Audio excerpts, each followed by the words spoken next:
పేరు జయశ్రీ అండి. జయశ్రీ గారు ఎక్కడి నుంచి కాల్ చేస్తున్నారు? నేను హైదరాబాద్ నుంచే కాల్ చేస్తున్నాను మేడం. ఓకేనండి, ఎవరి గురించి తెలుసుకోవాలనుకుంటున్నారు? మా అబ్బాయి గురించి అండి. మీ బాబు పుట్టిన తేదీ, టైం చెప్పండి అమ్మా. 14/2/1982. ఓకే, డేట్ అండి? 10:45 అండి. ఓకే, రాత్రి అమ్మా ఉదయమా? రాత్రి అండి. ఓకే, ఏ ప్లేస్ లో పుట్టాడమ్మా బాబు? వరంగల్లో పుట్టాడండి. వరంగల్లో. సో ఇప్పుడు మీ ప్రశ్న ఏంటో గురువు గారితో అడిగి నేరుగా మాట్లాడండి. అలాగేనండి. ఓకే. హలో, నమస్కారం అండి. అమ్మా బాగున్నారు, చెప్పండి అమ్మా. మా బాబుకి కళ్యాణ యోగం ఎప్పుడు ఉంటుంది? కళ్యాణ యోగం ఎప్పుడు ఉంది? మంచి పొజిషన్ అనేది ఏంటి 1982 92 అమ్మా? 82 అండి.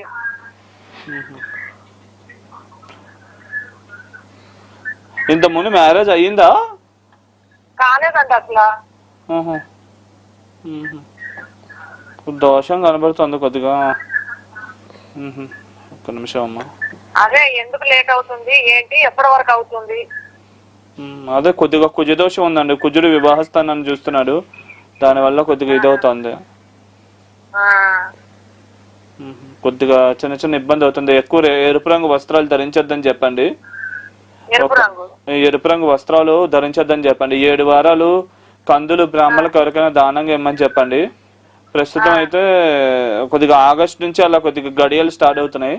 అయితే ఎట్టి పరిస్థితుల్లో ఇప్పుడు అయిపోవాలమ్మా. మళ్ళా ఇది ఆగస్టు నుంచి వచ్చే సంవత్సరం ఆగస్టు లోపల మ్యారేజ్ అయిపోవాలి, లేకపోతే చాలా ఇబ్బంది అయిపోతుంది. ఇదే టైంలో అనుకూలంగా ఉంది. ఇప్పుడు ఆగస్టు నుంచి అయితే వివాహ గడియలు స్టార్ట్ అవుతున్నాయి. ట్రై చేయండి. కందులు ఒక దానం ఇమ్మని చెప్పాను కదా, 7 మంగళవారాలు దానంగా ఇవ్వండి. దానంగా ఇచ్చి దగ్గరలో శివాలయం ఉంటే ఏదండి, ఇప్పుడు అబ్బాయి ముట్టుకున్నాడు అనుకోండి, ఎర్రబట్టలో కందులు కట్టేసి అబ్బాయి ముట్టుకున్నా, ఎందుకంటే వాడికి టైం ఉండదండి. అదే ముట్టుకుని దండం పెట్టుకోమనండి, మీరు ఇచ్చేసేయండి అబ్బాయి పేరు మీద. ఓకేనండి, సరే అండి.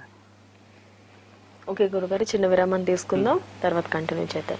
కళ్యాణ ప్రాప్తి వస్తు కార్యక్రమంలో ఒక షార్ట్ బ్రేక్ తీసుకుందాం.